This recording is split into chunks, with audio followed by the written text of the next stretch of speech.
Então, boa noite, pessoal. Muito obrigada pela presença de vocês. É sempre bom ver vocês aqui com a gente, compartilhando esse trabalho que a gente faz com tanto amor e passar para vocês.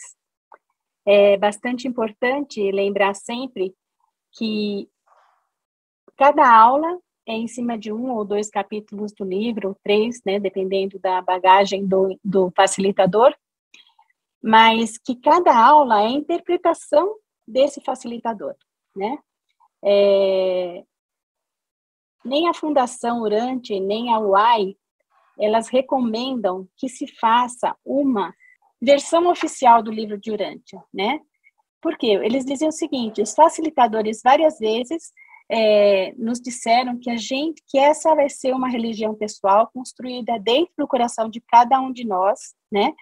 E que, assim, a Lilian vai ler o livro e vai interpretar de uma maneira, a Sueli vai ler o livro e vai interpretar de outra, o Portela vai ler o livro e vai interpretar de outra. Tudo diante da bagagem que essas pessoas têm, né? Então, eu tenho uma história de vida, a Lilian tem outra, o Portela tem outra. E a gente lê o livro de Urântia em cima dessa bagagem que a gente já tem, tá?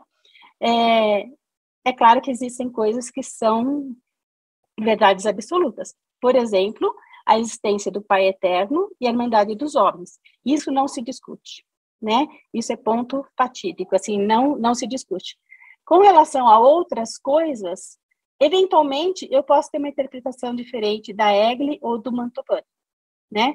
Por isso que em cada aula a gente coloca sempre o seguinte: essa é uma interpretação do facilitador.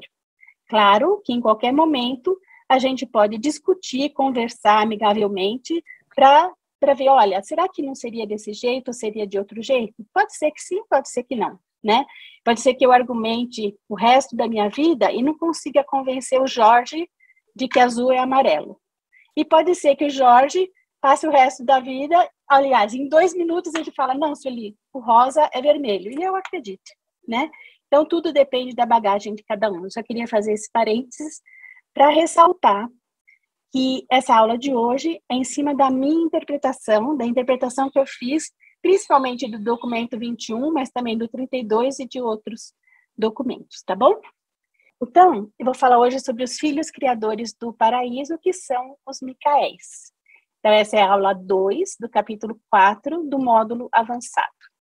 A cada leitura do livro de Urântia, vocês vão estar acrescentando informações novas. Por quê? Porque você não sabe ler? Ou porque você não sabe fazer interpretação de texto? Não.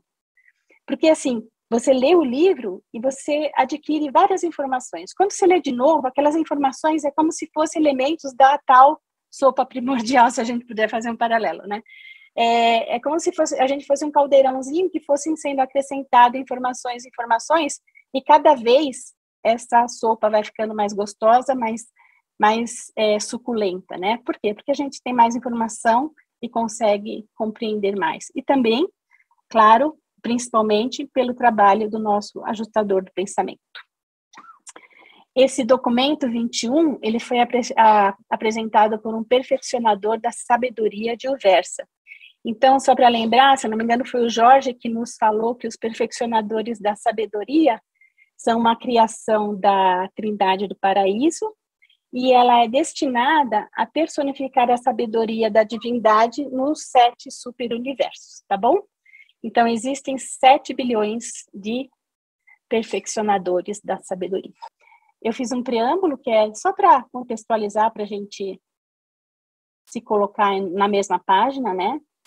Tem uma pequena introdução e depois a gente vai falar dos 6 tópicos desse documento, que são a origem e a natureza dos filhos criadores, os criadores dos universos locais, a soberania do universo local, as auto-outorgas dos Micaéis, e eu vou falar também do nosso Micael, a relação dos filhos mestres com o universo e o destino dos Micaéis mestres. O universo local é uma obra pessoal de um filho criador do paraíso. Um filho criador do paraíso é um Micael, da ordem dos Micaéis.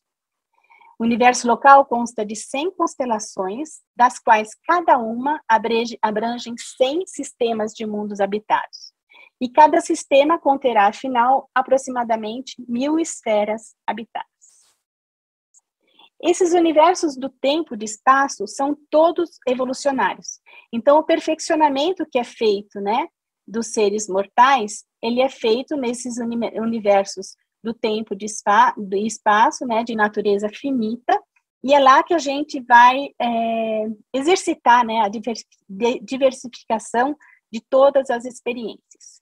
Então, o plano criador dos Micaéis do Paraíso segue sempre o caminho da evolução gradual e do desenvolvimento progressivo das naturezas e capacidades físicas, intelectuais e espirituais das múltiplas criaturas que habitam as variadas ordens de esferas compreendidas em um universo local.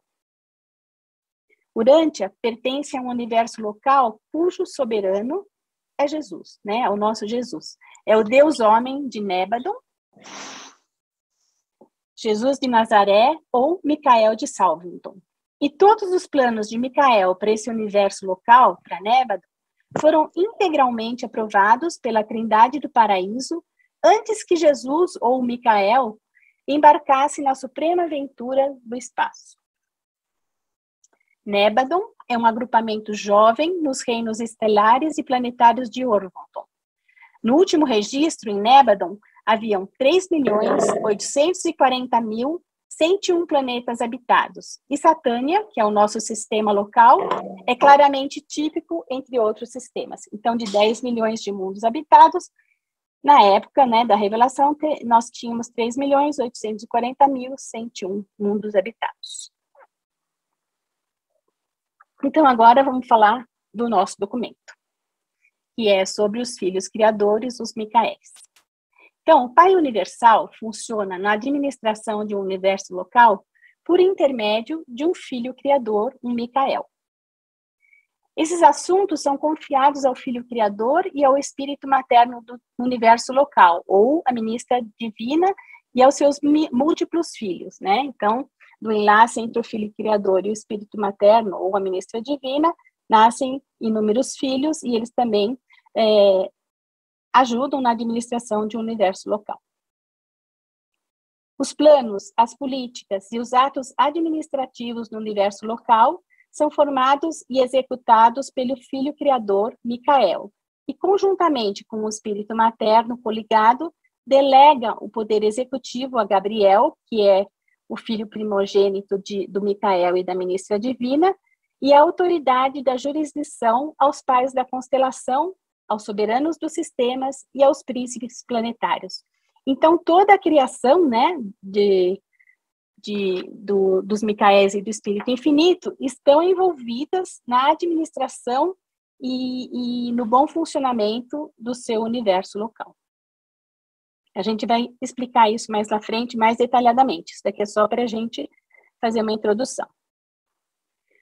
Os filhos criadores, eles são aqueles que geram os universos locais do tempo e do espaço e que os governam, né? O que são os universos locais do tempo e do espaço?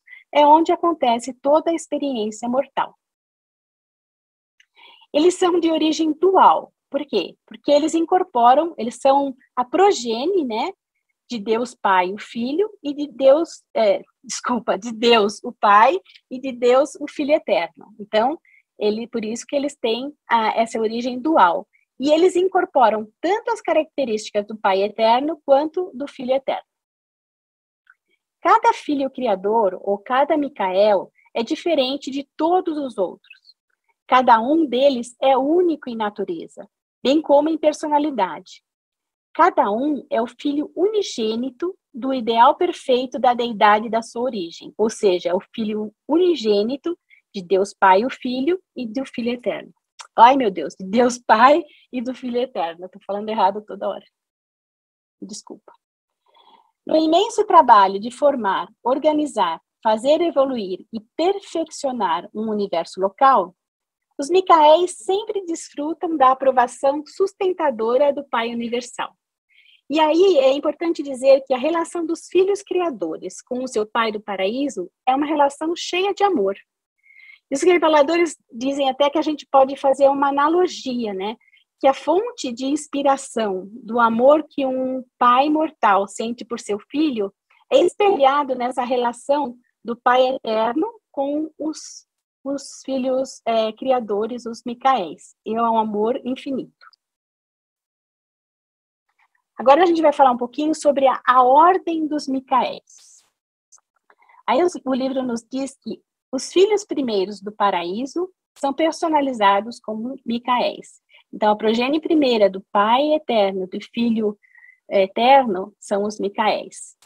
E quando esses Micaéis saem do paraíso para fundar os seus universos, eles são conhecidos como Micaéis criadores. Quando estabelecidos em autoridade suprema, aí eles mudam de nome, são chamados de Micaéis mestres. E eternamente eles reinam segundo a ordem de Micael, já que essa é a designação do primeiro filho da sua ordem natureza, do primeiro Micael. E Micael de Nébadon, né, o nosso Micael, tem a sua sede, ele mora, né, tem a sua sede central lá na mansão Tríplice de Luz, que fica lá em Salvington. A gente já estudou que Micael experienciou a vida nas 3 fases de existência da criatura, né?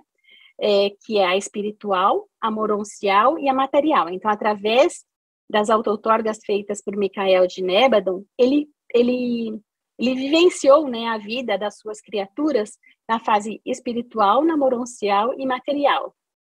E foi na sua 7ª e final auto-outorga, aqui em Urântia, que ele também, por causa disso, ele também é chamado de Cristo Micael. Cristo Micael, ou Micael de Nébadon, é o soberano do universo local de Nébadon. Ele é o filho criador número 611.121 e personaliza o conceito universal de divindade e infinitude. E a ministra divina, que é a sua consorte, e também o nosso Emanuel, ele também tem o mesmo número desse filho criador, né, do nosso Micael de Nébadon, que é o 611.121. Agora, para que não haja confusão, é importante dizer o que um Micael não é.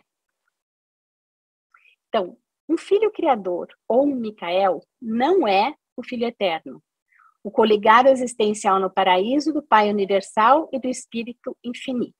Ou seja, um Micael não é um membro da Trindade do paraíso. Ele não é a segunda pessoa da Trindade, como muitas religiões dizem ser, né? Eu, pelo menos, quando era católica, para mim, Jesus era a segunda pessoa da Trindade.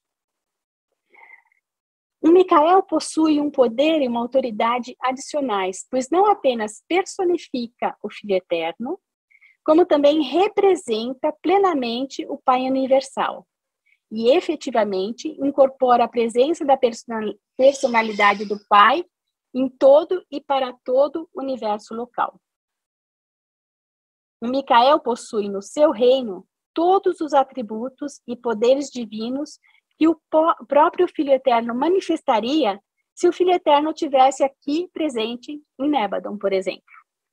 Isso significa que ele representa o Pai e Filho, e esse relacionamento faz de um Filho Criador o mais poderoso, versátil e influente de todos os seres divinos, capazes de exercer a administração direta dos universos evolucionários e realizar um contato de personalidade com os seres imaturos criados que somos nós, né, os seres mortais.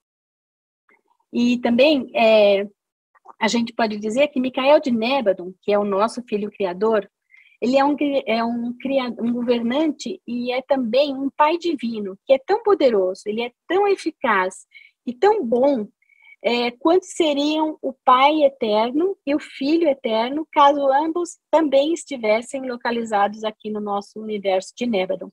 Então, com certeza, eles representam plenamente, né, os Micaéis representam plenamente o Pai Universal e personificam o Filho Eterno. Agora, eu disse que existiam 701 mil Micaéis.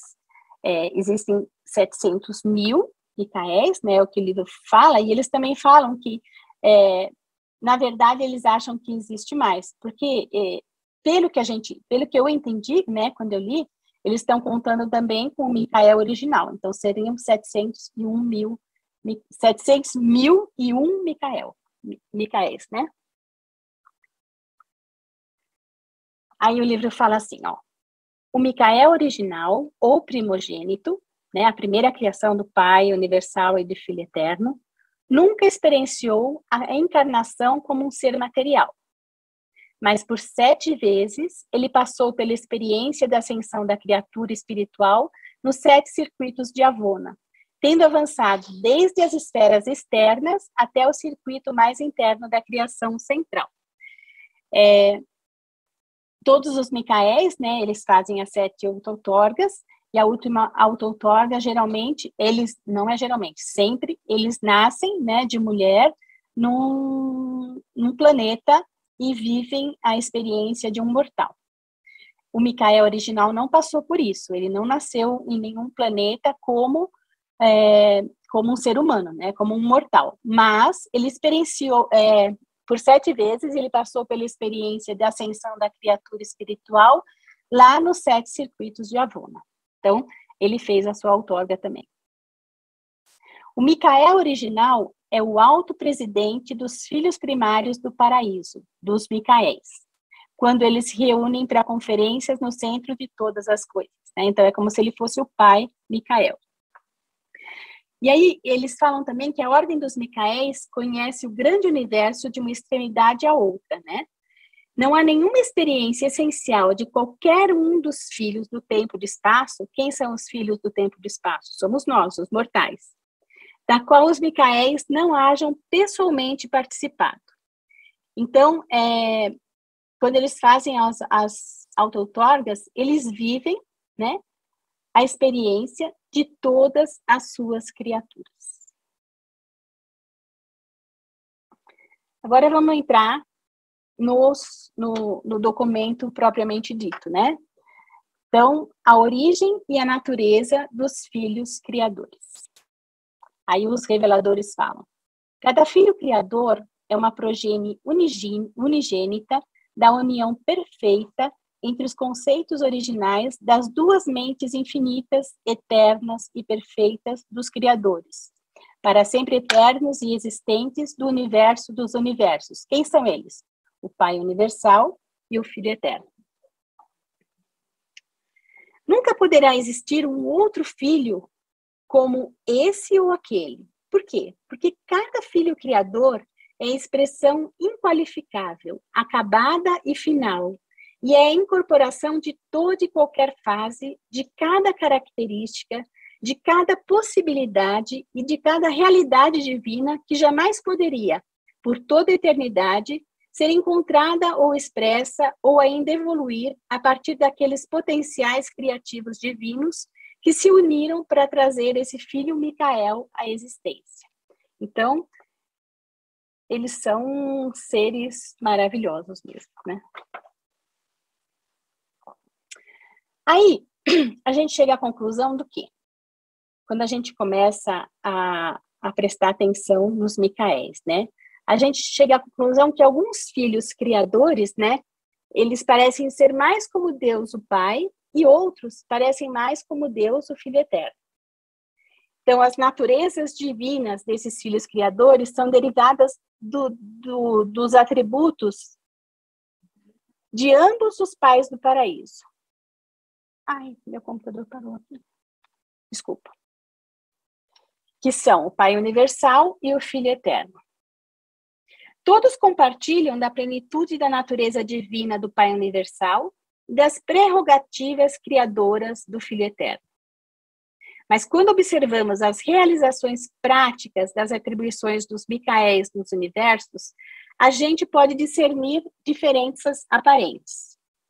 Então, por exemplo, a tendência da administração no universo aqui de Nébadon sugere que o nosso Micael Jesus seja um daqueles filhos criadores cuja natureza e cujo caráter assemelham-se mais ao Filho eterno do que ao Pai.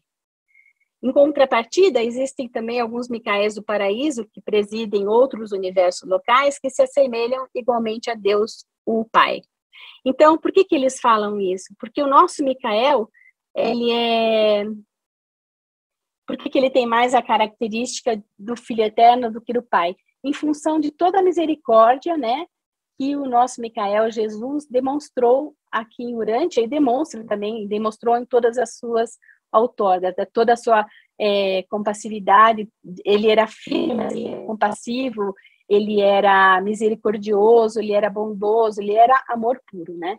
Então, por isso que eles dizem que o nosso Jesus, ele tem mais características, né? Não sei se é mais características que eu posso dizer, mas ele tem uma natureza que se assemelha mais ao Filho Eterno.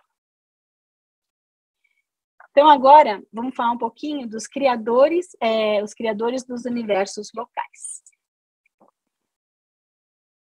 Então, os filhos criadores do paraíso, da ordem primária, são projetistas, criadores, construtores e administradores dos seus respectivos universos locais do tempo e do espaço, que são as unidades criativas básicas dos 7 superuniversos evolucionários, que é onde acontece toda a experiência de perfeccionamento, né, dos seres mortais. Então, os 7 superuniversos, e dentro dos 7 superuniversos, os universos locais e os seus planetas. A um filho criador é permitido escolher a localização espacial da sua futura atividade cósmica. Então, ele pode escolher onde ele quer criar o universo dele. Mas antes disso, esse filho Micael deverá ter completado uma longa e única experiência de observação lá no paraíso e de aperfeiçoamento em Avona. Então, ele não sai criando, né? Ele primeiro, ele tem que passar por um estudo, né? Por uma observação lá do paraíso e fazer um aperfeiçoamento lá em Avona, isso antes de começar a sua criação. E depois, antes mesmo que ele possa começar a organização física do seu universo, esse mesmo Micael, ele deve passar por um longo período de observação, devotado ao estudo dos esforços dos seus irmãos mais velhos, dos filhos criadores do paraíso mais velhos, dos Micaéis mais velhos, em várias criações localizadas no superuniverso em que sua ação foi projetada. Então, o nosso Micael de Nébadon, então, primeiro, ele passou por um estágio, vamos dizer assim, lá em Avona e no paraíso, de aperfeiçoamento. Depois, ele passou um longo período em várias criações localizadas aqui no nosso 7º superuniverso de Orvonton. E só depois é que ele sai para criar o seu universo local na localização que ele escolheu.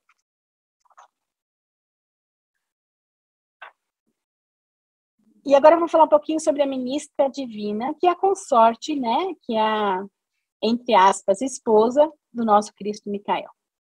Então, quando um filho criador parte do paraíso para embarcar na aventura de criar um universo local e tornar-se dirigente e até mesmo um deus desse universo local, da sua própria criação, da sua própria organização, então, pela primeira vez, ele encontra-se em contato íntimo com a terceira fonte e centro, que é o Espírito Infinito. E, sob muitos aspectos, ele passa a tornar-se dependente dele, né? O seu terceira fonte e centro dela, Espírito Infinito dele. O Espírito Infinito, ainda que habitando com o Pai e com o Filho, lá no centro de todas as coisas, lá no paraíso, o Espírito Infinito está destinado a funcionar como ajudante factual e efetivo de cada filho criador, de cada Micael. Cada Micael é acompanhado por uma filha criadora do Espírito Infinito, que é aquele ser que está destinado a tornar-se a ministra divina, ou o Espírito Mãe, ou o Espírito Materno do novo universo local. Então, a ministra divina, ela pode ser chamada de ministra divina, de espírito mãe ou de espírito materno. E ela é a consorte do nosso Micael. E embora seja um pouco difícil descrever essa presença inicial do espírito infinito no universo como uma pessoa, né? Porque ela tem uma personalidade, assim como o nosso Micael, a ministra divina, para o Micael, ela é pessoal e tem funcionado sempre com uma personalidade e uma individualidade separada dele, né? Então, ela não é um espelho dele. Ela tem uma personalidade e características e individualidades separadas, né, distintas do nosso Micael, de cada Micael. Cada Micael tem uma ministra divina. O espírito materno do universo de Salvington, coligado a Micael no controle e na administração de Nébadon, pertence ao 6º grupo de espíritos supremos, sendo de número 611.121 dessa ordem. Lembra? Eu já falei ali na frente que o nosso Micael também tem esse número e o Emanuel também tem esse número. Ela fez-se voluntária para acompanhar Micael na ocasião em que este se liberou das suas obrigações lá no paraíso e desde então tem funcionado junto com Micael na criação e no governo do universo dele. Então, no caso do nosso universo de Nébadon, né, a nossa ministra divina tem funcionado junto com o Micael de Nébadon na criação e no governo de Nébadon. E quais são as limitações de um filho criador? Ele é tão maravilhoso, tão estupendo, exuberante, mas ele tem limitações. Quais são elas? Então, vamos lá. Primeiro ponto. A matéria e energia, a gente já estudou, se eu não me engano, com Neemias lá na frente, aliás, lá atrás, é dominada pelo Espírito Infinito. Antes que possam ser criadas quaisquer novas formas de coisas, grandes ou pequenas, antes que quaisquer transformações de matéria e energia sejam intentadas, um filho criador deve assegurar o consentimento e a cooperação do trabalho do Espírito Infinito. Então, lembra, eu falei que o Espírito Infinito passa a dar suporte, né, e cooperar com o Micael na criação desse novo universo. Então, uma das limitações é relacionada com a matéria e energia. Os projetos e tipos de criaturas são controladas pelo Filho Eterno. Isso é um fato. Então, antes que o Micael possa engajar-se na criação de qualquer novo tipo de ser, né, de qualquer novo projeto de criatura, ele deve assegurar o consentimento do Filho materno original e eterno, que é o Filho Eterno. Então, os projetos e tipos de criaturas, ele tem que ter primeiro, né, antes de começar a criar criaturas, antes de começar a criar novos seres, ele tem que ter o consentimento do Filho Eterno.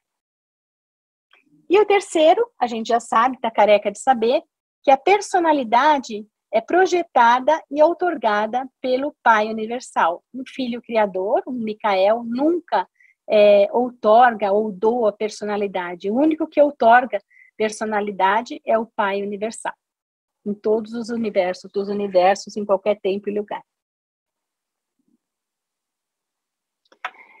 O espírito criativo, ele assume qualidades pessoais do espírito materno de um universo local.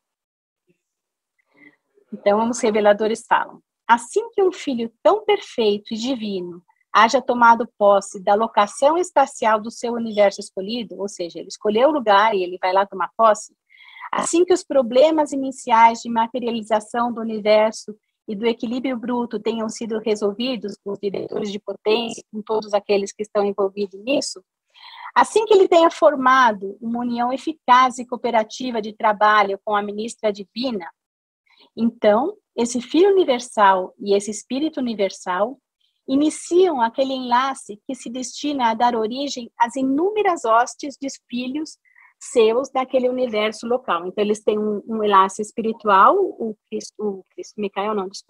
Micael e a ministra divina têm um enlace espiritual e começam a dar origem a inúmeras hostes de filhos seus naquele universo local.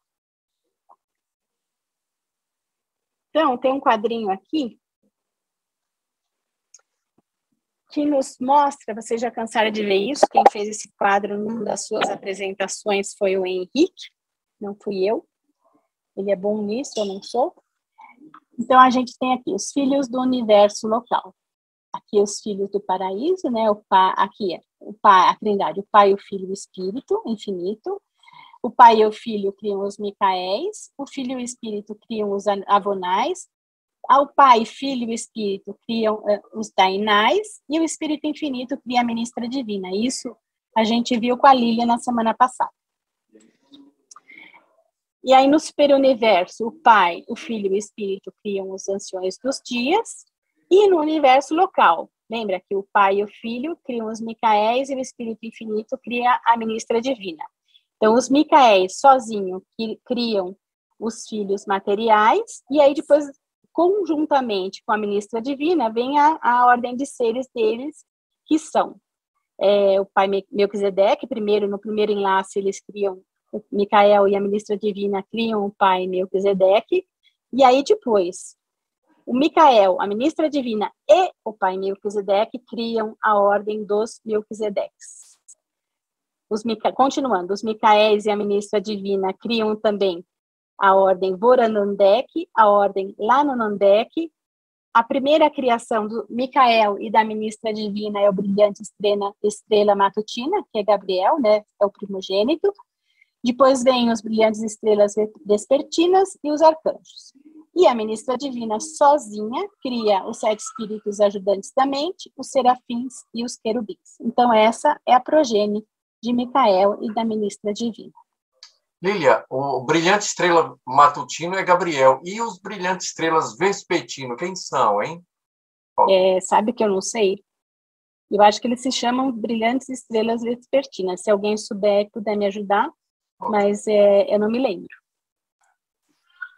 Sueli, ali os filhos materiais vêm de Micael, o Micael cria sozinho os filhos materiais. Sozinho, que somos nós, né? Não, são Adão e Eva. Ah, sim, tá.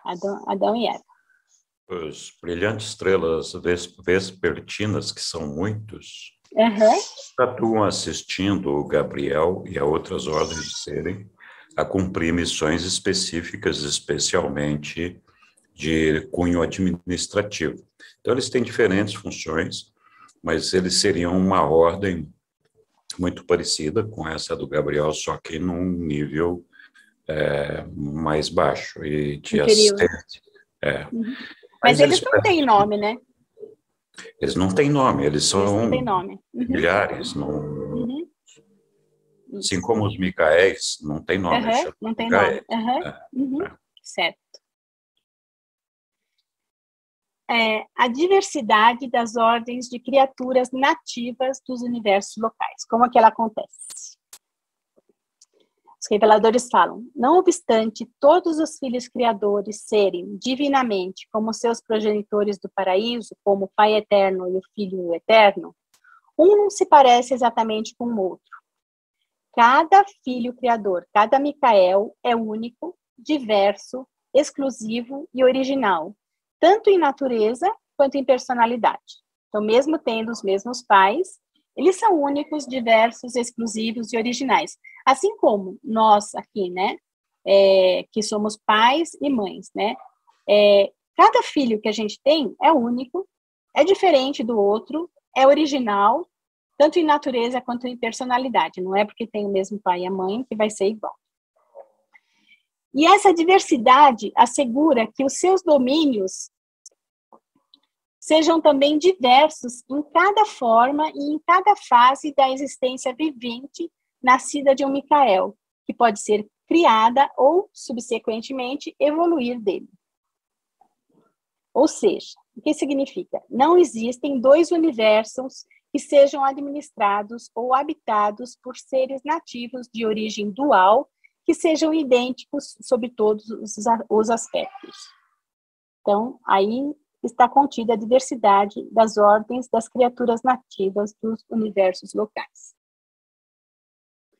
Agora, a gente vai falar um pouquinho sobre Gabriel, que é o brilhante estrela matutino, né? Então, ele tem um nome, e que é o primogênito do Cristo do Micael e da Ministra Divina. O brilhante estrela matutino é o primogênito do Filho Criador e da Ministra Divina. Gabriel é um ser de versatilidade sem precedentes e de brilho inimaginável. E apenas um desses seres de sabedoria e majestade é trazido à existência em cada universo local. Então, em cada universo local, existe um brilhante estrela matutino, Gabriel, né? Que é o primogênito do Filho Criador e da ministra divina daquele universo local. Gabriel também é capaz de uma ampla compreensão das hostes seráficas espirituais, bem como das criaturas materiais evolucionárias, a ponto de ter um contato compassivo com as duas, né? Com ambas essas criaturas. O brilhante estrela matutino não é um criador, mas ele é um administrador maravilhoso, sendo o representante administrativo pessoal do Filho Criador. Então, Gabriel, ele é um administrador exemplar e é o representante administrativo de um Micael. Gabriel de Salvington, que é o nosso Gabriel de Nébadon, né, é o comandante executivo do universo de Nébadon e o árbitro de todos os apelos executivos que dizem respeito à sua administração. Então, desculpa, vou falar uma coisa. Então, tudo isso significa que o nosso Gabriel, que qualquer Gabriel, né, que o brilhante estrela matutino, é o executivo principal e ele é o verdadeiro administrador, no nosso caso aqui, do nosso universo local, de Nébadon. Então, quando o nosso Cristo Micael, ele se ausenta, ele sai lá de Salvington, isso daí ele gosta de passear, né? Isso de nenhum modo interfere na condução dos assuntos do nosso universo local. Durante a ausência de Micael, Gabriel, o que acontece? Ele passa a ser o regente do nosso universo local. E nessas ocasiões, Gabriel sempre procura o conselho, né, para as questões que ele tem dúvida, ele procura o conselho de Emanuel, de Salvington, né, que é o nosso Emanuel, para todos os problemas maiores que ele tiver alguma dificuldade. Outra coisa também, a gente falou lá na frente, naquele quadrinho, do pai Melquisedeque. O pai Melquisedeque, o primeiro Melquisedeque, que é da união do Cristo Micael mais a ministra divina, esse pai Melquisedeque, ele é o primeiro assistente de Gabriel. Então, Gabriel é o comandante executivo, e quando Gabriel não está, ou quando ele precisa de ajuda, precisa de reforço, ele pede essa assistência, né, ao pai Melquisedeque, que é o seu primeiro assistente. Então, quando Gabriel está ausente de Salvington por algum motivo, as suas responsabilidades são imediatamente assumidas por esse pai Melquisedeque, ou esse filho Melquisedeque, que eles chamam de filho Melquisedeque original, primeiro Melquisedeque. Não é aquele que esteve aqui, o Melquisedeque de Salem, não é esse. Tá? Aquele era um filho Melquisedeque. Ok, agora vamos falar um pouquinho sobre a soberania no universo local.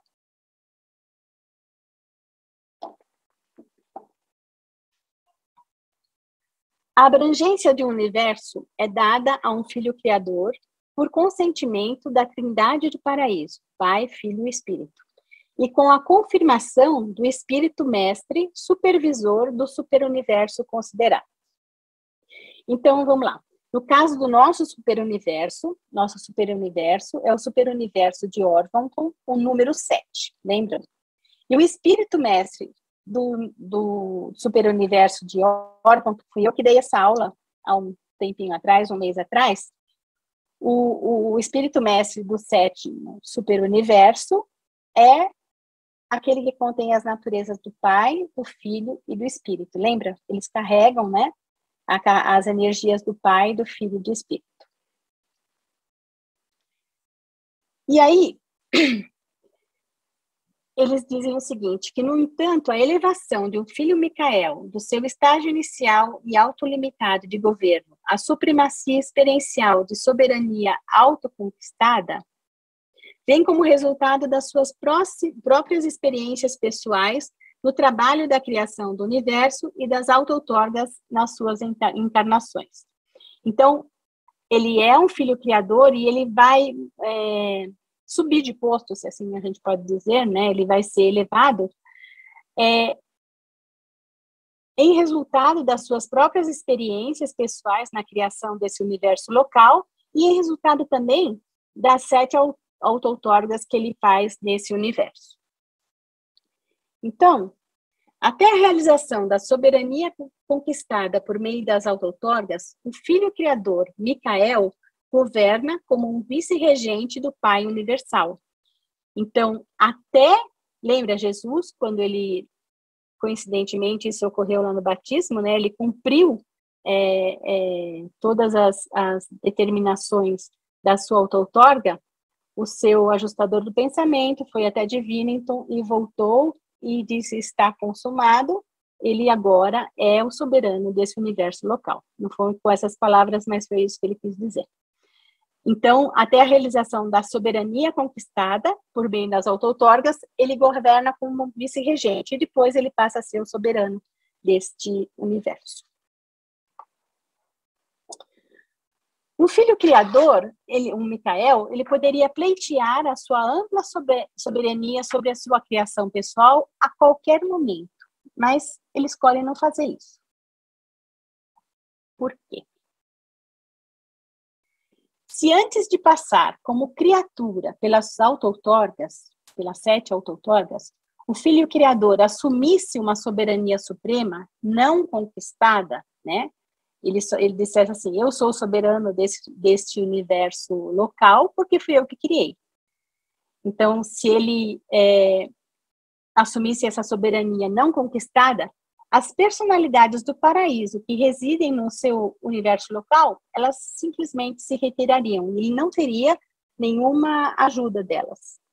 No entanto, isso nunca aconteceu em nenhuma criação do tempo e do espaço. Então, em nenhum dos 7 superuniversos, um Filho Criador pleiteou a sua ampla soberania antes de passar como criatura pelas suas auto-outorgas, antes de viver na pele como cada uma das suas criaturas. Então, a criação de um universo local poderia implicar na plena soberania dessa criação, né? Micael poderia dizer, fui eu que criei, eu sou o soberano desse universo local. Mas os Micaéis, eles escolhem conquistar experiencialmente essa soberania. E com isso, eles mantêm a colaboração total de todas as personalidades do paraíso ligadas à administração do seu universo local. E aí, eles falam lá que não existe nenhum registro de nenhum Micael que tenha procedido de outro modo. Então, todos eles conquistaram a sua soberania. Mas, se a gente pensar, eles poderiam dizer, fui eu que criei, eu sou soberano desse universo. Por quê? Porque eles são dotados de livre-arbítrio. Então, eles poderiam, se eles quisessem, né, solicitar, né, não sei se não é essa palavra, invocar a soberania do seu universo local. Mas nenhum deles fez isso até hoje. Todos eles obedecem o juramento feito à Trindade. Às vezes meu computador trava. A soberania de um Filho Criador em um universo local passa por 7 estágios de manifestação experiencial. Então, eles também, a gente pode dizer que eles também evoluem, eles também crescem, eles também se perfeccionam através da experiência. Então, a soberania inicial como vice-regente, né, a primeira, a autoridade solitariamente provisória, exercida por um Filho Criador, antes que o espírito criativo materno coligado adquira as qualidades de personalidade. Então, quando ele escolheu lá a localização e o espírito materno ainda não estava junto dele. A soberania conjunta com o vice-regente. Vice-regente de quem? Do Pai Universal. Quando acontece, né, quando a ministra divina já está junto com esse Micael, o Micael e a ministra divina, eles exercem um governo conjunto. Terceiro, a crescente soberania de vice-regente. A autoridade em avanço de um Filho Criador durante o período das suas 7 auto-outorgas como criatura. Então, ele está lá vivendo a sua primeira auto-outorga, segunda, terceira, quarta, quinta, sexta, e ele está num processo de crescente soberania de vice-regente, né? Ele ainda é vice-regente. Quarto, a soberania suprema, a autoridade estabelecida que se segue à conquista feita após a sétima auto-outorga. Então, quando ele viveu na carne como um mortal, que é mais baixo das criaturas, né? Quando ele viveu na carne como um ser humano, aí ele conquista, né, a soberania suprema, que foi aquilo que eu já falei agora há pouco. Quinto, a crescente soberania suprema, quer dizer, essa soberania suprema também evolui, que é o relacionamento avançado que surge depois do estabelecimento em luz e vida de uma maioria dos domínios das criaturas, de uma maioria dos seres mortais. Esse estágio pertence a um futuro ainda não realizado aqui em Nébadon. Então, a gente sabe disso, a gente não entrou em luz e vida.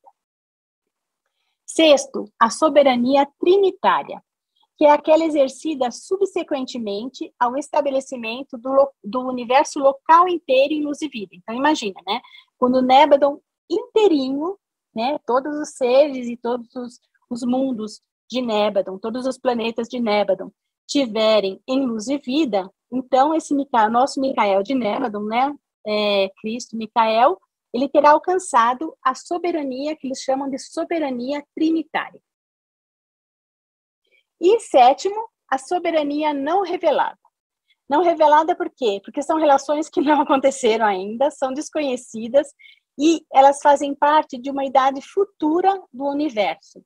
Em algum momento lá na frente eles vão dizer que tanto Micael quanto a ministra divina, eles também vão ter alguma coisa a ver com os espaços exteriores. E aí poderia ser essa soberania não revelada, que eles também não sabem dizer. Então, quando o Micael aceita a soberania inicial como um vice-regente de um universo projetado, né, a vice-regência do Pai Universal no universo local projetado, esse Micael, ele faz um juramento à Trindade de não assumir a soberania suprema até que ele tenha cumprido as suas 7 auto-outorgas como uma criatura. Agora, se a gente pensar, se o filho Micael não pudesse, segundo a sua vontade, né, segundo o seu livre-arbítrio, pleitear essa soberania não conquistada antes dele fazer as 7 auto-outorgas, não faz muito sentido eles prestarem um juramento, né? Porque se eles não vão fazer, para que eles têm que prestar um juramento? Então, isso, na minha opinião, indica mais uma vez o livre-arbítrio de cada Micael. Eles escolhem não pleitear a soberania suprema do seu universo local antes de passar pelas auto-outorgas. Mas não é que eles não possam fazer isso. Eles podem, eles têm livre-arbítrio. Mas até agora, como eu já disse lá na frente, nenhum fez.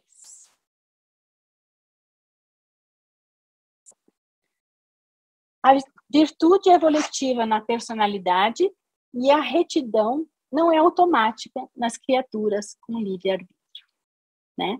Se ela tem livre-arbítrio, ela pode escolher. E ela pode escolher o bem, como ela pode escolher o mal. Ela pode escolher o caminho A, como ela pode escolher o caminho B. Inclusive, seres como Micael.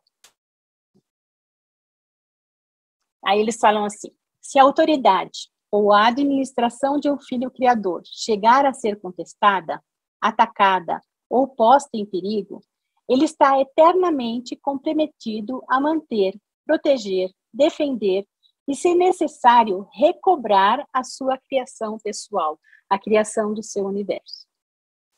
Os filhos criadores, eles podem ser perturbados ou molestados apenas por criaturas da sua própria criação ou por seres mais elevados da sua própria escolha. Então, parece claro que esses seres mais elevados que os reveladores estão mencionando aqui sejam aqueles originários de níveis acima de um universo local. E eles não causariam problemas a um filho criador, pelo menos é o que eu acho. Mas também eles poderiam fazer, se eles escolhessem fazer, porque eles também são personalidades, né, dotadas, são seres dotados de livre-arbítrio. filho mestre, o governante soberano e supremo. Vamos ver o que significa isso, um filho mestre. Quando um criador houver vivido por 7 vezes entre as suas criaturas, quando a carreira de auto-outorga se der por terminada, então esse Micael estará supremamente estabelecido na autoridade do universo e ter-se-á transformado em um filho mestre, um governante soberano e supremo. Então lembra, ele era um filho criador, ele passa a ser um filho mestre, um governante soberano e supremo. E quais são os 7 passos experimentais para que esse Micael possa obter a soberania suprema sobre o seu universo local? Primeiro, ele precisa penetrar experiencialmente em 7 níveis de existências da criatura, mediante a técnica da auto-outorga de encarnação à semelhança das suas criaturas no nível em questão. E eu vou falar quais são eles. Segundo, ele deve fazer uma consagração experiencial a cada fase da vontade cétupla da deidade do paraíso, tal como é personificada nos 7 espíritos mestres. Lembram quem são os 7 espíritos mestres? O primeiro espírito mestre é o Pai, o segundo é o Filho, o terceiro é o Espírito.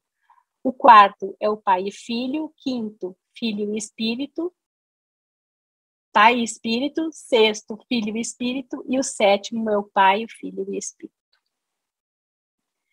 Ele deve atravessar cada uma das 7 experiências nos níveis da criatura. Eu vou falar quais são os níveis da criatura já já.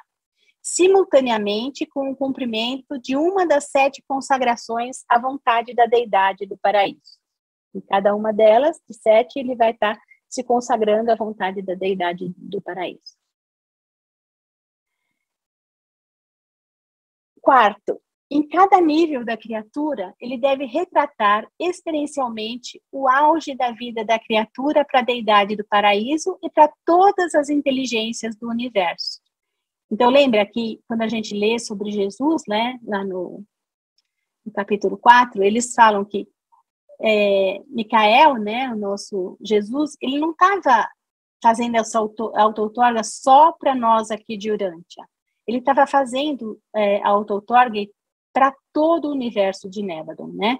Então, ele retratava experiencialmente a vida da criatura para todas as inteligências do universo.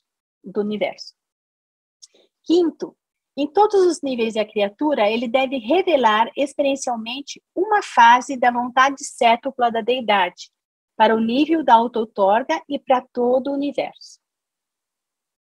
Sexto, ele deve unificar experiencialmente a experiência cétupla, como criatura, com a experiência cétupla de consagração à revelação da natureza e da vontade da deidade. E sétimo, por fim, ele deve alcançar relações novas e mais elevadas com o Ser Supremo. Lembra quem é o Ser Supremo? A gente estudou em vários capítulos isso, é o ser, né, o Deus experiencial, aquele Deus do tempo finito. É o Deus que está aprendendo, se a gente pode dizer assim, entre aspas, ele está aprendendo com as nossas experiências, ele está acumulando as nossas experiências. E a repercussão da totalidade dessa experiência de criatura, implementa a realidade no superuniverso de Deus, o Supremo. Então, ao estabelecer sobre a questão da soberania de um universo local, esse filho criador, esse Micael, ele vai estar revelando a natureza e retratando a atitude cétupla das deidades do paraíso que eu já mencionei. E ele vai também estar revelando a compreensão do Pai por parte das criaturas. Então, lembra, Micael veio aqui, qual que era a função dele? Revelar o Pai para as criaturas. Então, os filhos criadores, eles são os reveladores da natureza amorosa do Pai. Então, assim como os filhos criadores são os reveladores da natureza amorosa do Pai e da sua que é bondosa, benévola, o mesmo Pai, que em coligação com o Filho e com o Espírito, ele é o centro universal de todo poder, personalidade e governo em todos os reinos universais. Então, quando Micael veio aqui para Urântia, no caso do Micael de Nébadon, ele nasceu lá no Oriente Médio, né, em Israel, a cultura judaica, ela acreditava num Deus punitivo, num Deus, não dá para falar um Deus malévolo, né, um Deus punitivo, um Deus bem rigoroso, né, vingativo, isso está me faltando a palavra, obrigada. Fogo consumidor, né, como está na Bíblia, né? Isso mesmo, Fernando, obrigada. Mas o que veio o nosso Micael revelar? Que o pai é um pai de amor e misericórdia, né? Essa é a função dos filhos criadores, é revelar para as suas criaturas essa natureza do pai de bondade, de verdade e de beleza, um pai amoroso, um pai como seria o seu pai na carne, né? Quer dizer, como seria o seu pai na carne, não, porque ele é infinitamente maior, mais grandioso, mais amoroso, benevolente, etc. Mas seria, se a gente pudesse fazer um paralelo, seria essa relação de confiança e de amor que a gente tem ou que a maioria das pessoas tem com o seu pai. Agora, vamos falar um pouquinho sobre as auto-outorgas de todos os Micaéis. Então, as auto-outorgas avonais, como a Lilian falou na aula passada, são sempre feitas à semelhança da carne mortal. Mas as 7 auto-outorgas de um filho criador envolvem o seu aparecimento em 7 níveis de existência das criaturas e pertencem à revelação das 7 expressões primárias da vontade e da natureza da deidade. Então, sem exceção, todos os filhos criadores passam por essas 7 outorgas, ou essas 7 doações de si próprios aos seus filhos criados, antes de assumir a jurisdição estabelecida e suprema sobre os universos da sua própria criação. Então, vamos lá. Auto-outorga na carne mortal. Embora as 7 auto-outorgas variem nos diferentes setores e universos, elas abrangem sempre a aventura da auto-outorga mortal, quando um filho criador, quando um Micael, aparece como um membro de uma das raças mortais mais elevadas, geralmente como um membro daquele grupo racial que contém o maior legado hereditário da cepa adâmica. Então, lembra, antes de Micael vir para cá, foi feita uma escolha, né? Eles... eu não me lembro quais eram os envolvidos, mas tem no documento 119 e 120, mas foi feita uma escolha de qual seria a família onde Jesus nasceria, né? E é aquela mais preparada daquele grupo racial que contém o maior legado da cepa adâmica. Apenas uma vez na sua carreira cétupla de filho auto-outorgado, um Micael do paraíso nasce de uma mulher. Então, na 7ª auto-outorga, que é a final, um Micael vai nascer como um bebê, né, do ventre de uma mulher, através de um processo natural, como nascem todas as crianças daquele universo. Por apenas uma vez, ele vive e morre como um membro da mais baixa ordem de criaturas volitivas. Rei dos reis e Senhor dos senhores. Após cada uma das suas auto-outorgas, um filho criador prossegue até a mão direita do pai, para então ganhar a aceitação do pai universal, as suas auto-outorgas, e receber a instrução preparatória para o próximo episódio de serviço no seu universo. Em seguida, a 7ª auto-outorga, que é a final, o filho criador, o Micael, recebe do Pai Universal a suprema autoridade e a jurisdição sobre o seu universo. Então, no caso de Jesus, aqui em Urântia, essa 7ª auto-outorga era o último passo para que o nosso Micael pudesse cumprir o juramento sagrado que ele fez à Trindade, né? O juramento sagrado de um filho criador do paraíso. E uma vez realizada essa experiência da auto-outorga, os filhos criadores tornam-se os soberanos supremos do universo. Eles não vão mais governar como vice-regentes do Pai Universal, mas eles passam, sim, a governar pelo seu próprio direito e em seu próprio nome, como Rei dos Reis e o Senhor dos Senhores. E os filhos Micaéis auto-outorgados, né, com as suas auto-outorgas cétuplas, que é o que eles falam, são supremos nos universos da sua morada. E no que concerne ao seu universo local, todo o poder nos céus e na terra foi delegado a esse filho mestre, triunfante e entronizado. Então, ele passou por todas as, vamos dizer assim, obrigações, né, as etapas que ele mesmo, né, se dispôs a passar para se tornar um soberano do seu universo local. Graduações, né, Sueli? Uhum. Isso mesmo, Fernando. Obrigada. Madrinha aqui. E quais foram as 7 auto-outorgas de Micael em Nébadon? A primeira, ele se auto-outorgou como filho Melquisedeque. A segunda, como um filho Lanonandek, que ele foi o soberano do sistema 11, da constelação 37, substituindo um filho Lanonandek que se chamava Lutentia.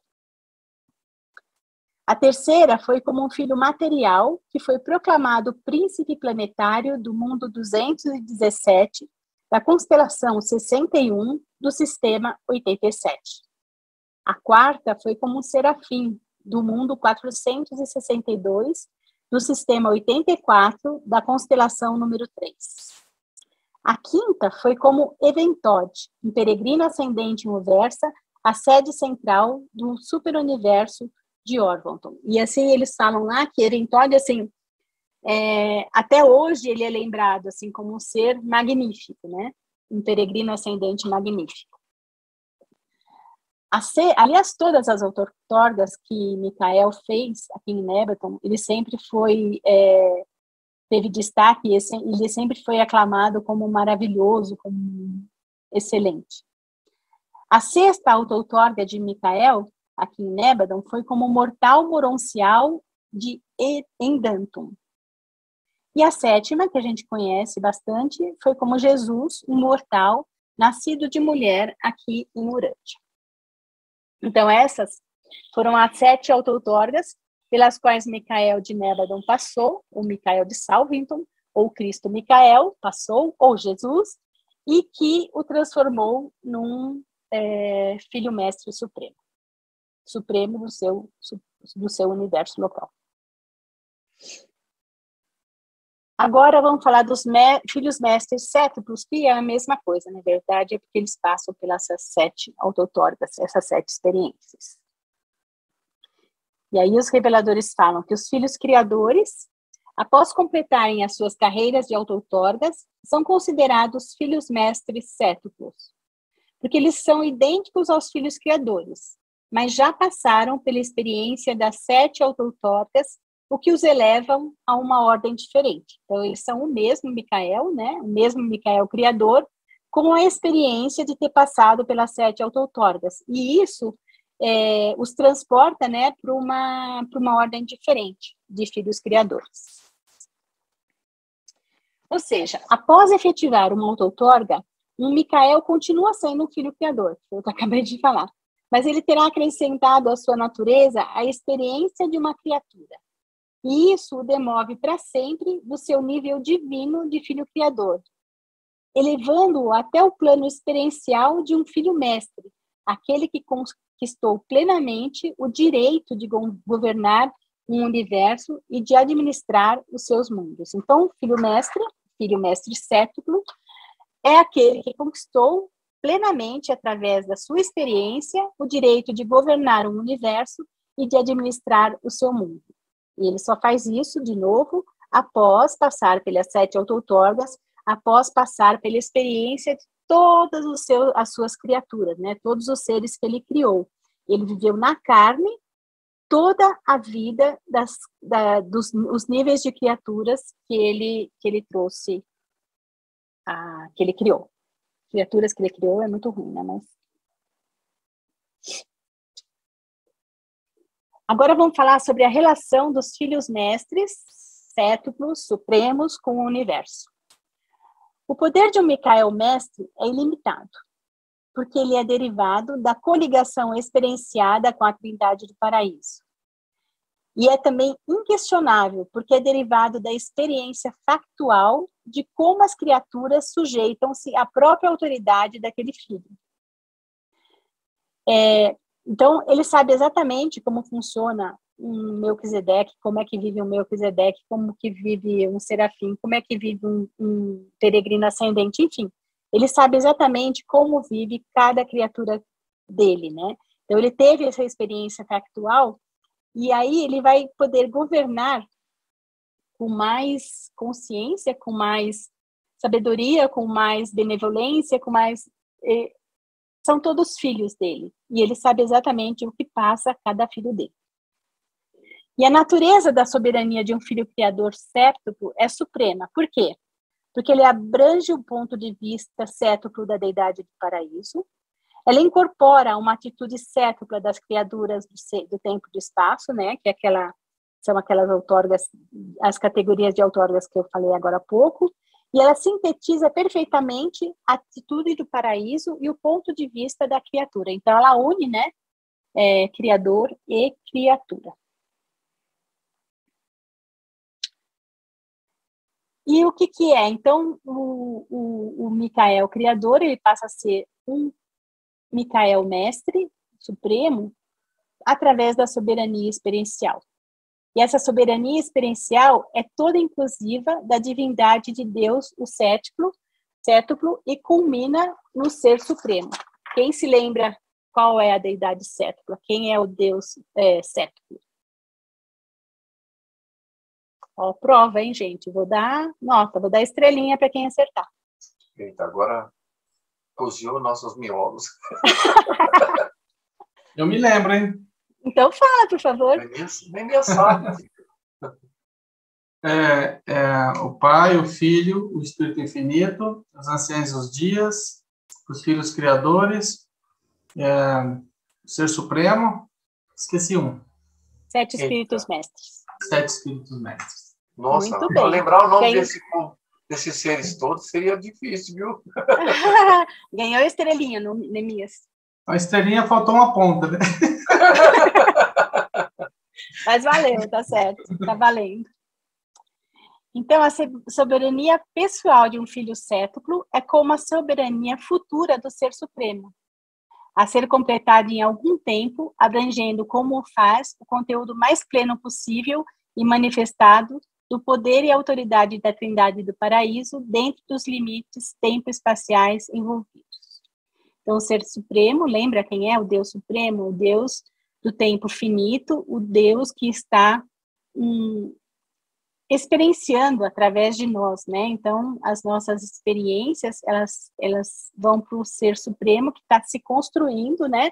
Através das nossas experiências, através do nosso perfeccionamento. Em algum momento...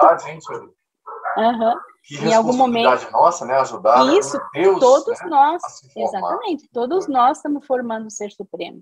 Então, é como se a gente fosse uma pecinha de mosaico, cada um de nós é uma pecinha desse mosaico, que no final vai culminar no Ser Supremo, em algum momento.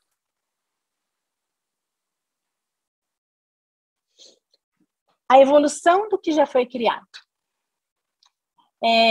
Com a realização da soberania suprema, né, quando um Micael criador se transforma num Micael supremo, num Micael mestre, no universo local, o poder e a oportunidade de criar tipos inteiramente novos de criaturas e de seres deixa de ser do filho Micael. Ele não pode mais criar outros tipos de criaturas que ele já, além das que ele já criou.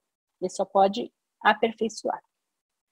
Por quê? Porque a aquisição da soberania suprema feita por um filho mestre, por um Micael mestre, implica a responsabilidade de fomentar e administrar aquilo que já foi projetado e criado. Então, aqui em Urântia, por exemplo, aliás, em todo o Nébado, como o nosso Cristo Micael, ele já é um Cristo, um Micael supremo, né? Um Micael que já adquiriu a sua soberania, ele não cria mais... Mestre, desculpa. Ele não cria mais seres, novas criaturas. Ele só vai fomentar e administrar tudo que já foi criado e projetado. Então, a partir do momento em que Jesus conquistou a soberania do nosso universo de Nébadon, ele deixou de criar outros seres e novas criaturas, e agora ele só fomenta e administra aqueles que já estão criados. Então, ele só está perfeccionando, vamos dizer, não é perfeccionando a palavra, está ajudando, né, a administrar e fomentar tudo que já foi criado. Nenhum modelo... Oi, acho que vai ter uns camaradinhas muito parecidos conosco aí, no planeta. Pode ser. Nenhum modelo ou tipo novo de criatura inteligente se originará diretamente de um filho mestre a partir de então. Os filhos deles podem criar alguma outra coisa, mas um filho mestre não mais criará nenhum ser. Nenhum ser novo. Novo, desculpa. Nenhum ser novo. Obrigada. Pode continuar. Haverão novos seres humanos, por exemplo. Por quê? Porque isso já é um projeto do nosso Micael. Esse tipo de ser humano que existe aqui em Urântia, por exemplo. Então, claro que vão continuar nascendo outros seres humanos. Não haverão outros tipos de seres humanos aqui, porque não existe, ele não vai criar novos projetos no universo local de Nébadon, né? Só aqueles que já existem. Só seres daqueles projetos que já existem. Talvez nem os semeadores da vida podem mais inventar nenhum projeto nos laboratórios, né, Sueli? Não pode. Mas se tiver uns 3 milhões de tipos aí, já é bastante. Já tá bom, né? Já tá bom. A elevação de um filho auto-outorgado à soberania. Posteriormente a esse evento, né, dele ter se tornado soberano, aquilo que não puder, em nenhum momento, ser espiritualizado, certamente irá desorganizar-se. Aquilo que não puder ser, em algum momento, coordenado à realidade cósmica, irá finalmente ser destruído. Então, isso é bastante importante, né? Essa é bastante importante, né? Então, aquilo que não puder ser espiritualizado vai deixar de existir. Quando as reservas de misericórdia sem fim e de paciência inominável, paciência inominável, se houverem exaurido em um esforço de ganhar a lealdade e a devoção das criaturas volitivas dos reinos, a justiça e a retidão prevalecerão. Então, lembra que eu falei lá no comecinho que os Micaéis, eles são filhos do Pai Universal e do Filho Eterno. E que alguns Micaéis são mais parecidos com o Pai Universal, outros são mais parecidos com o Filho Eterno. E o que o nosso Micael de Nébadon, ele tem muitos atributos, ele é muito parecido com o Filho Eterno, que é cheio de amor, tanto que ele é chamado de Filho Materno Eterno, né? Ele é cheio de amor, ele é cheio de benevolência, ele é cheio de misericórdia. E aí eles falam assim, quando as reservas de misericórdia sem fim e de paciência inominável se houverem exaurido, só então a justiça e a retidão prevalecerão. Então, no último momento, né, a justiça e a retidão prevalecerão. Tá certo, né? Porque só quem quer vai para o paraíso. Quem não quiser, não vai. Tem que ser muito ruim, né, Sueli? Tem que ser muito iníquo. Porque... Tem que ser extremamente pecador e iníquo para chegar nesse ponto. Porque a gente olha para Jesus, né? Eu também acho. Eu acho que assim, a gente olha para Jesus, ele é um amor sem fim, né? Assim como eu faço a analogia de Jesus, né, do Filho Criador com o Filho Eterno, né? Que é um filho dele, né? O Filho Criador é filho do Filho Eterno também. Então, é tanto amor, é tanta misericórdia, é tanta bondade, é tanta beleza, que a gente tem que ser muito ruim mesmo para não conseguir a nossa salvação. Então, aquilo que a misericórdia não puder reabilitar, a justiça finalmente irá aniquilar.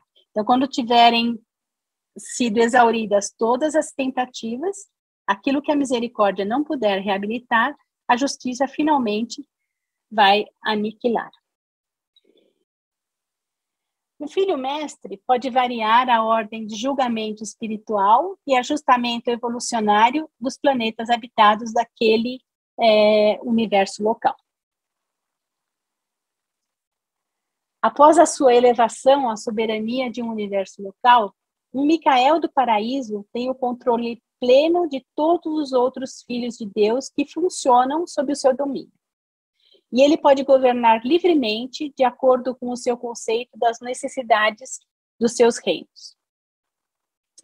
Eles fazem e executam os planos da sua própria escolha, né, os Micaéis, em todas as questões envolvendo as necessidades planetárias especiais e, em particular, no que diz respeito aos mundos nos quais eles tiveram permanência e, mais ainda, sobretudo, no que concerne ao reino da auto-outorga terminal, o planeta da sua encarnação, a semelhança na carne mortal. Então, a gente foi muito privilegiado de ter o nosso Micael de Nébadon aqui em Urântia, né? O nosso Jesus aqui em Urântia. Porque ele vai, aqui diz, né?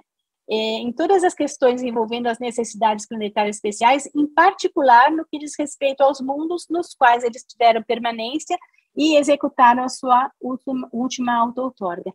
Então, a gente é muito privilegiado. Tem gente que reclama, eu não reclamo, não. Eu acho que a gente é muito abençoado.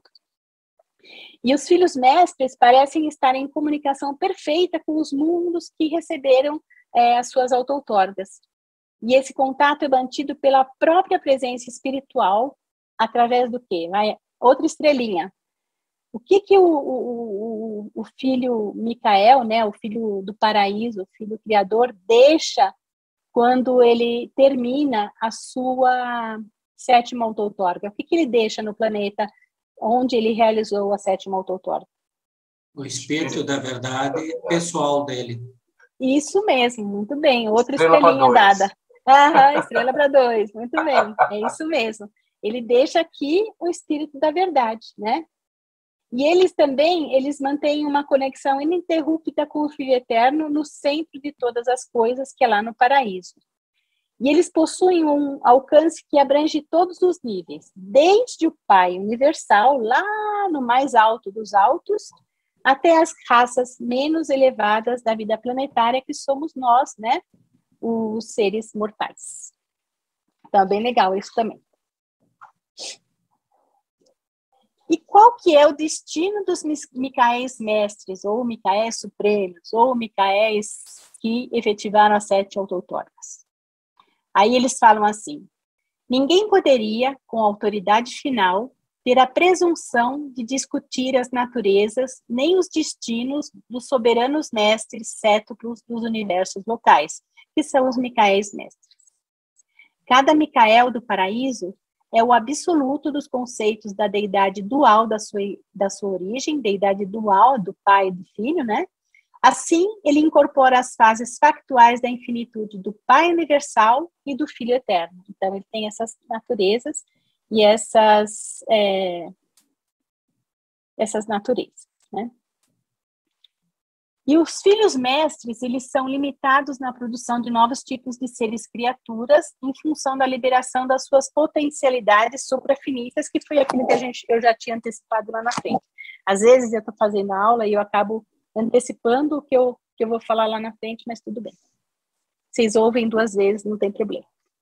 Contudo, em algum momento do futuro distante, nos universos do espaço exterior, né, naqueles que estão em formação, ora em mobilização, acreditamos que o enlace entre um filho mestre e a ministra divina possa atingir níveis absolutos de serviço, acompanhados do surgimento de coisas, significados e valores novos nos níveis transcendentais de significação última universal.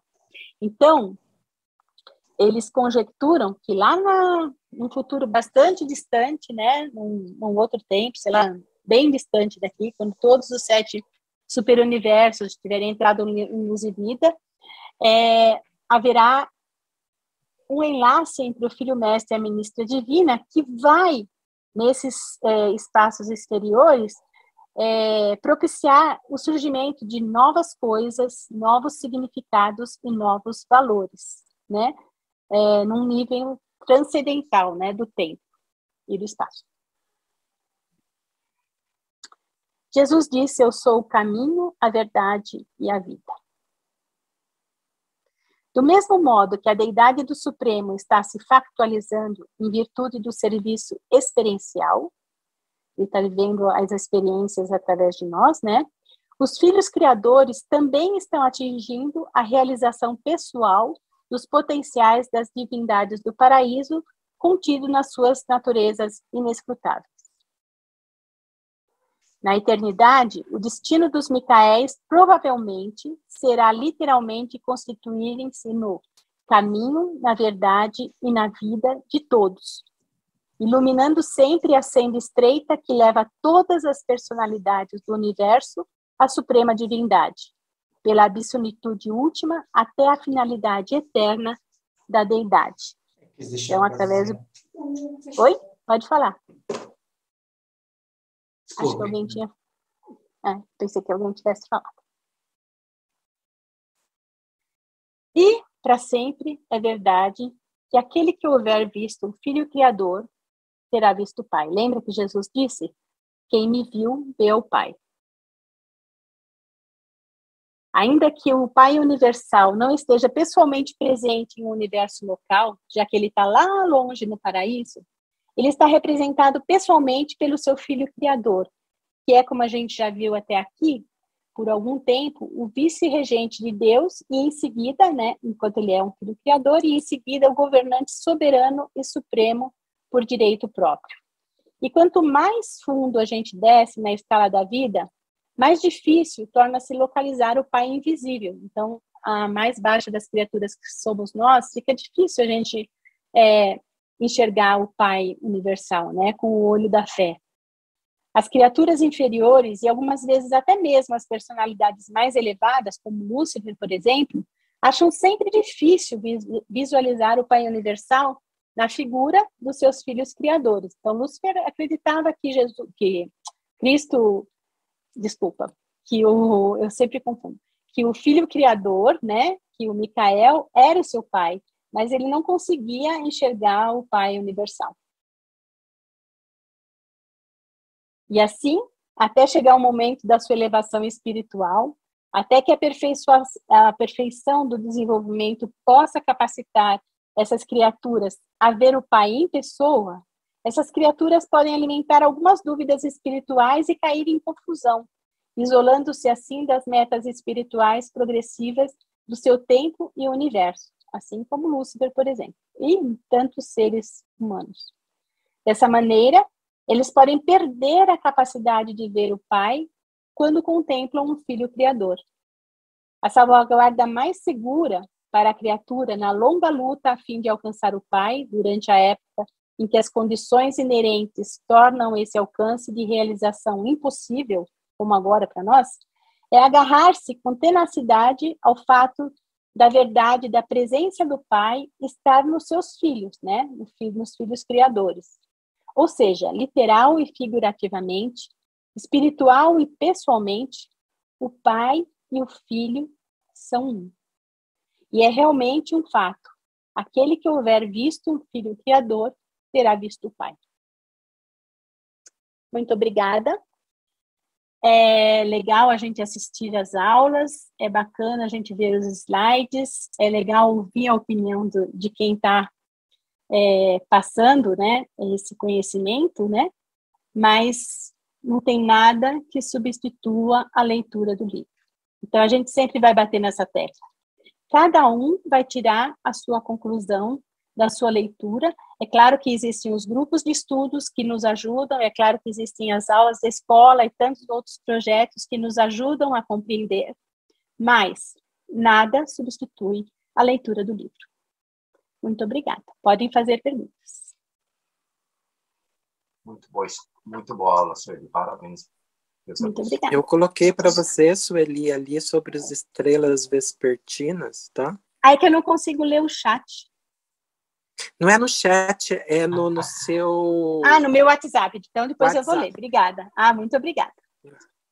Nada. Mas se você quiser falar, também pode.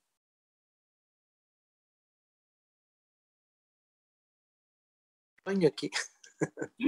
Tô um pouco fanho. Ah, então tá bom. Então depois eu vou ler. Obrigada.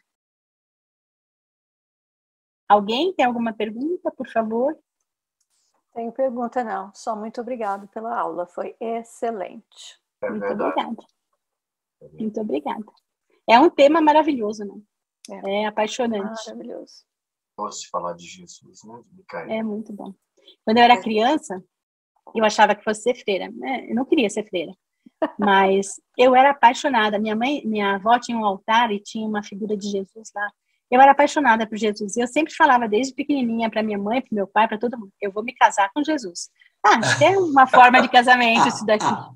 Minha mãe queria que eu fosse padre. Mas é engraçado, eu me lembro disso. Desde pequenininha eu falava: eu vou me casar com Jesus. Acho que é uma busca de todos nós aqui, buscadores da verdade, é essa busca por Jesus, né? Foi assim, por ali que me atraiu o livro de Urântia, né? Desde pequeno, sempre busca. Mas quem é esse, né? Que alguns diziam que era só um ser humano, outros diziam que era só um ser divino. Era um Deus. Né? A própria Bíblia não conseguia discernir isso muito claramente. A igreja dizia que o que ela decidiu é a verdade. Nossa, mãe, mas eu sempre buscando. Quando eu li aqueles livros mesmo, sabendo que eram livros de ficção do J. Benítez, eu viajava junto naquela... Viajávamos juntos. A gente sentia Jesus, parecia que a gente podia dar a mão para Jesus. Não é? Eu sentia dizendo, assim, ele está do meu lado, Estou escondido aqui atrás, ele está fazendo isso agora. É isso mesmo. O Benítez conseguiu romantizar o livro de Urântia, né? Porque ele não é que plagiou, ele baseou-se, né, no livro de Urântia, né, para escrever um romance sobre Jesus, de uma maneira fantástica. E graças a ele nos trouxe até o livro de Urântia, né, Jorge? Talvez se eu tivesse começado no livro de Urântia, lá no capítulo 1, eu teria parado por ali, né? Eu comecei justamente depois quando descobri o livro, isso foi lá em 2010, 2011, eu imprimia 30 páginas do capítulo 4 e lia. Mais 4 e lia, mais 4 e lia, ia marcando tudo, né? E assim ia ainda. Tem que dar um calmalhaço assim. Nessa época você ainda não tinha um livro impresso, né? Não era fácil de conseguir. Graças agora aí a Sueli, a Escola Urântia, eu tenho livros aqui até emprestados, né? Para amigos, mas não é fácil de convencê-los também. Eles precisam se convencer. Exatamente. Mas aí, Jorge, assim. Qual foi o ano que você disse que já imprimia o livro e não tinha o livro impresso ainda, Jorge? Não, acho que já deveria ter, mas eu não tinha como achar. Era 2011, 2012. Eu estava em casa, tinha tempo livre para ficar pesquisando, lia todas aquelas outras maluquices da espiritualidade, de Sananda e não sei o que tudo, mas era muita coisa, né? Mas o livro de Urântia eu li o livro do J. Benítez, eu li isso quando eu conheci a Senda Espírita. Eu sempre fui católico, mas numa cidadezinha que eu cheguei, fui falar com o cônego velho, e digo: olha, cônego, eu sou ministro, posso ajudar a fazer visitas a doentes e tal, né? Não precisa, diz ele assim, tem umas freiras aí que fazem, não tinha nenhum ministro leigo, né? Tem umas freiras. Tudo bem, né? E aí ele fazia as missas de 25 minutos, 20 minutos, aí eu era gerente de banco, né? Eu saía do banco, ia na missa, depois ia no centro espírita, né? Olha, e aí só. A elite da cidade toda era assim espírita e trocava muitos livros. Então, acho que eu li uns 200 livros ou mais naquela época. Li todos os livros do Allan Kardec. Até as 2 da madrugada sempre estava lendo, né? Legal. E a Operação Cavalo de Troia estava entre esses, né? O São João, Lúcifer, né? Aquilo que o Benítez escrevia. Aí depois que eu descobri que ele estava plagiando alguém, mas eu não conseguia achar, porque em 94, 95, realmente mal os computadores estavam começando, né? E livro nem tinha aqui, né? Eu acho que quando é que veio o livro para cá? Em 2007? 2006, né, Neemias? A primeira edição acho que é de 2008, né, Neemias? Em português? Não, o livro foi disponibilizado no site em 2004, a versão online. E a impressão foi em 2007, chegou aqui para a gente em fevereiro de 2008. 2008. Em 94 não tinha. Daí em 94, provavelmente, o Dalabella estava começando a tradução. Eu acho. Você não casou com Jesus, você casou com o ancião dos dias. Acho que sim. Meu ancião dos dias. Saudades do meu ancião dos dias.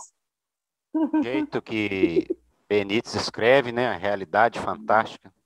Na verdade, ele é um novelista, né? E a série Cavalo de Troia é uma novela. É uma pena que ninguém ainda, nenhum produtor cinematográfico tenha interessado queria um Spielberg fazendo isso. Já dá para fazer ali umas 5, 6 temporadas de série, né? Uma série, a Netflix aí, era para isso estar já transformado em vídeo, né? Porque é tão detalhados os diálogos, né? E todos nós somos convidados, que quem não queria embarcar numa nave e compartilhar tudo que Jesus viveu e poder até chegar perto dele e fazer perguntas, isso é o sonho de todos nós que estamos aqui. Nossa. De uma certa forma, é o que a gente faz lendo o livro de Urântia.